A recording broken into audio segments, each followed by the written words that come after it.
Bem-vindos à nossa live, onde a gente vai ler juntos o livro Sobre a Brevidade da Vida, né, de um filósofo histórico chamado Lúcio Anneu Sêneca. Né? Esse livro, a tradução que eu estou utilizando é a tradução da editora Monte Cristo, tá? Tem a versão em português, em inglês e em latim. Esse é um livro muito curto, né? É uma carta que Sêneca escreveu para um amigo dele chamado Paulino, né? Para explicar para ele sobre a importância de utilizar muito bem a vida. A vida passa muito rápido. A vida é muito curta. Se a gente não souber utilizar bem a vida, a gente desperdiça boa parte do tempo da vida que a gente tem. E dentro desse livro ele está fazendo uma espécie de bronca assim, com um colega dele, com o Paulino. Fala, olha Paulino, você me fala que você é muito ocupado, você me fala que você não tem tempo, só que você gasta tempo com as coisas erradas. Né? Se você gastar tempo com as coisas certas, a vida é inclusive muito longa. A gente consegue aproveitar muito bem a vida se souber viver uma boa vida. Agora, se ficar investindo o nosso tempo em coisas que não fazem tanto sentido, que não agregam valor na nossa vida, a vida vai ser muito curta sempre, sabe? Se você não sabe nada sobre o estoicismo ou sobre Sêneca, deixa eu fazer uma breve síntese aqui do estoicismo e de Sêneca. O estoicismo é uma filosofia que surgiu na Grécia, depois teve um grande desenvolvimento em Roma, e é uma filosofia prática que busca ensinar as pessoas a viverem uma boa vida. O objetivo central do estoicismo é conduzir o aluno, o filósofo, à eudaimonia, que é um bom espírito, uma boa relação com a vida. É conduzir as pessoas a uma vida mais leve, uma vida de mais serenidade, uma vida de paz, preparar as pessoas para lidar com todo e qualquer infortúnio que possa acontecer dentro da sua vida. O estoicismo ele quer te preparar para que você viva bem independentemente do que aconteça. Ou seja, ele é uma filosofia que vai te fazer encontrar paz, serenidade, encontrar o paraíso em vida na Terra. Tá? Esse é o propósito do estoicismo. E Sêneca foi um filósofo romano estoico. Né? Sêneca, ele veio de uma família rica, foi comerciante, senador, político, ele foi preceptor de Nero, né? Cuidou, ensinou Nero, e foi condenado à morte pelo próprio Nero por divergências, né? Porque o Sêneca tinha uma percepção estoica da vida e Nero foi um imperador completamente louco, desregrado, sem pudor, sem ética nenhuma. Tá? Então, Sêneca é esse cara, e ele está ajudando um amigo dele. O livro Sobre a Brevidade da Vida é um livro muito curto, tem mais ou menos umas 50, 60 páginas. Né? E ao longo do livro, Sêneca vai ensinando para esse amigo como viver melhor. E a gente vai ler juntos aqui o livro inteiro, ficaria muito longo, né? Seria uma live muito grande, só que a gente vai ler trechos do livro e comentar trechos do livro. Talvez faça até sentido dividir essa live em algumas lives, né? Para poder ficar um conteúdo mais palatável, um conteúdo mais mastigável. Então, já na introdução do livro, no primeiro item da carta, ele já diz o seguinte, ó, a maioria dos mortais, Paulino, queixa-se amargamente da maldade da natureza, porque nascemos por um breve período de vida, porque até mesmo esse tempo que nos foi concedido corre tão depressa e tão rapidamente que, à exceção de muitos poucos, encontramos a morte quando ainda estamos nos preparando a viver. Mais à frente ele fala assim, ó, não é que tenhamos um curto espaço de tempo, mas que desperdiçamos muito dele. A vida é longa o suficiente e nos foi dada em medida suficientemente generosa para permitir a realização das maiores coisas, se a totalidade dessa vida estivesse sendo bem investida. Assim,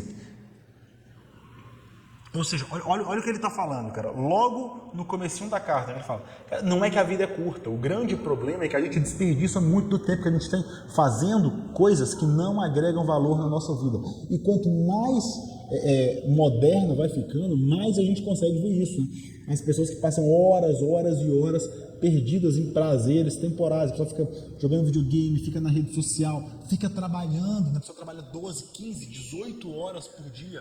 Eu conheço colegas da área da saúde, médicos, né? Tem amigos médicos, os caras trabalham 80, 90 horas por semana. Não sobra tempo para fazer absolutamente mais nada. A vida do cara é trabalhar. Ele vai trabalhar para juntar riqueza e morrer. Quer dizer, ele vai trabalhar para comprar um carro que não faz absolutamente a menor diferença na vida dele. Cara, vai gerar um prazer de ter aquele carro durante os 15 primeiros dias e depois aquele prazer foi embora e acabou. E o cara desperdiçou o ativo mais precioso da vida dele, que é o tempo dele.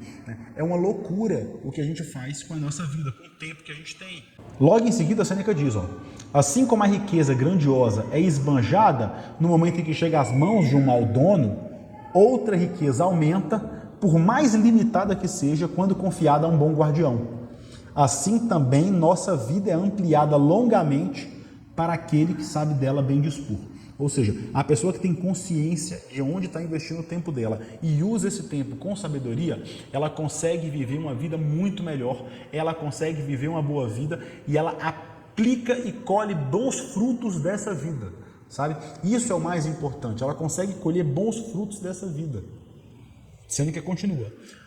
Por que nos queixamos da natureza? Ela se mostrou benevolente. A vida, se você souber usá-la, é longa. Mas um homem é possuído por uma avareza que é insaciável. Outro por uma devoção a tarefas que são inúteis. Outro é obcecado por vinho. Um paralisado pela preguiça. Outro está exausto por uma ambição que sempre depende da decisão dos outros. Encontramos ainda muitos impulsionados pela ganância, sendo conduzidos por terras e mares na esperança de um ganho financeiro. Muitos, sem nenhum objetivo fixo, inconstantes e insatisfeitos, são mergulhados em sua inconstância em planos sempre novos. Ou seja, o que ele está falando aqui? Acorda, cara. A gente fica se queixando da natureza, mas gasta muito tempo da nossa vida querendo buscar uma riqueza exagerada, paralisado pela preguiça, obcecado por vinho, festas, diversão que nem sempre agregam muito valor na nossa vida. É importante se divertir, mas você passar a vida inteira, de segunda a segunda, tomando cachaça na farra, isso vai te trazer felicidade, realização pessoal, um bem-estar duradouro? Com certeza não. Então a gente desperdiça uma boa parte do nosso tempo em coisas que não trazem realização para a gente, em coisas que não transformam a nossa vida. E ele vai além, ele fala o seguinte, a parte da vida que realmente vivemos é muito pequena, pois todo o resto da existência não é vida, mas apenas tempo. E olha a sacada dele há mais de 2000 anos atrás, e o que é completamente verdade. Quando que você está realmente vivendo? Quando você está no estado de flow, quando você está feliz, quando você se sente realizado, quando você está aproveitando a vida, quando você sente serenidade, paz, bem-estar dentro do seu coração, aí tu está vivendo de verdade. Agora, quando você está dormindo, você não está vivendo. Quando você está fazendo compras no mercado, você não está vivendo. Quando você está trabalhando num trabalho que você não gosta, maçante, só pagar dinheiro, para pagar as contas no final do mês, você não está vivendo. Quando você está num relacionamento que só te faz mal, um relacionamento tóxico, um relacionamento infeliz, você não está vivendo. Então, do tempo de vida que você tem, qual é o tempo de vida líquido que você efetivamente está vivendo? Muito pouco, muito pouco. Aí a vida se torna efetivamente pequena, porque do tempo que você tem disponível, o que você torna, o que você faz desse tempo disponível útil é muito pouco, porque todo o resto você está investindo esse tempo em coisas que não agregam valor na sua vida, que não te tornam um ser humano melhor, que não te fazem se realizar, se conectar com as outras pessoas, viver uma vida que vale a pena ser vivida. Olha esse trecho da carta de Sêneca. Os homens não toleram que ninguém se apodere de suas propriedades e correm com pedras e armas se houver a menor disputa sobre o limite de suas terras, mas permite que outros invadam a sua vida. O melhor, muitas vezes eles mesmos levam a vida para quem acabara de possuí-la. Não se encontra ninguém disposto a distribuir dinheiro, mas quantos dispostos a distribuir a própria vida? Ao guardar sua fortuna, os homens quase sempre são fechados. No entanto, quando se trata de desperdiçar o tempo da própria vida, a única coisa em que seria certo ser mesquinho, eles se mostram pródigos e gastadores. Olha que loucura, a gente cede muito do nosso tempo para as pessoas que não valorizam o nosso tempo. Então a gente dedica muito do nosso tempo ao trabalho. Se você morrer amanhã, fique tranquilo que amanhã ou depois de amanhã você vai ser substituído por outro. Vai ter gente, inclusive, que vai ficar feliz com a sua morte, que vai assumir a sua chefia, que vai tocar e vida que segue. Fique absolutamente tranquilo, ninguém é insubstituível. A gente dedica muito tempo para cachaça, para rede social, a gente dedica muito tempo para um ócio que não produz, que não gera resultado, e a gente sobra pouco tempo para fazer o que importa, sabe?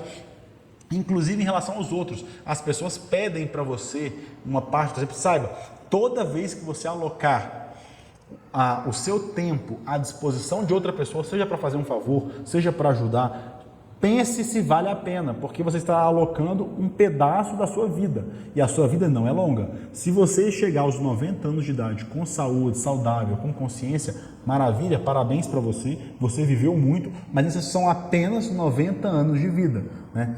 Num universo que tem 13 bilhões de anos, a sua vida não é praticamente nada, né? Então você alocar um dia, 2 dias, uma semana que seja, para outra pessoa desperdiçar o seu tempo, ficar esperando. Eu fico louco com pessoas que ficam esperando, eu espero o príncipe encantado para casar, eu espero o trabalho perfeito para começar, eu espero a confluência dos astros para abrir a minha empresa, eu estou esperando a vida ficar mais calma para poder fazer a faculdade. Eu fico louco com as pessoas porque elas estão desperdiçando o ativo mais precioso da vida delas. Você está esperando o quê para usar o seu tempo, cara? Cada dia que você desperdiça é um dia de vida a menos que você tem, cara. Sêneca vai dizer na carta que a morte não está no futuro, a morte está no passado. Cada dia que passa é um dia que você entregou da sua vida para a morte, né? A morte não está lá atrás. A morte não está lá, a morte ela não está lá na frente. A morte ela está lá atrás. Cada dia que passa é um dia a menos de vida. É um dia que você morreu, que não volta mais. É um dia que já foi entregue aos braços da morte. Deixa eu te falar uma coisa, a carta ela é curta, mas a gente está fazendo comentários mais longos, a gente vai quebrar essa live em algumas lives, que como são lives de até 15 minutos, né, eu não quero interromper agora. Na próxima live, no próximo vídeo, a gente vai continuar conversando de onde a gente parou, aqui no livro, sobre a brevidade da vida de Sêneca. Então faz o seguinte, segue a gente nas redes sociais, segue no Instagram, segue no YouTube, se inscreve no canal do YouTube, vem acompanhar a gente que a gente vai ler todo o livro sobre a brevidade da vida de Sêneca, todos os principais trechos do livro e vai seguir depois para outros livros do estoicismo. E você vai aprender muito acompanhando a gente aqui nas lives ou nos vídeos disponibilizados logo depois.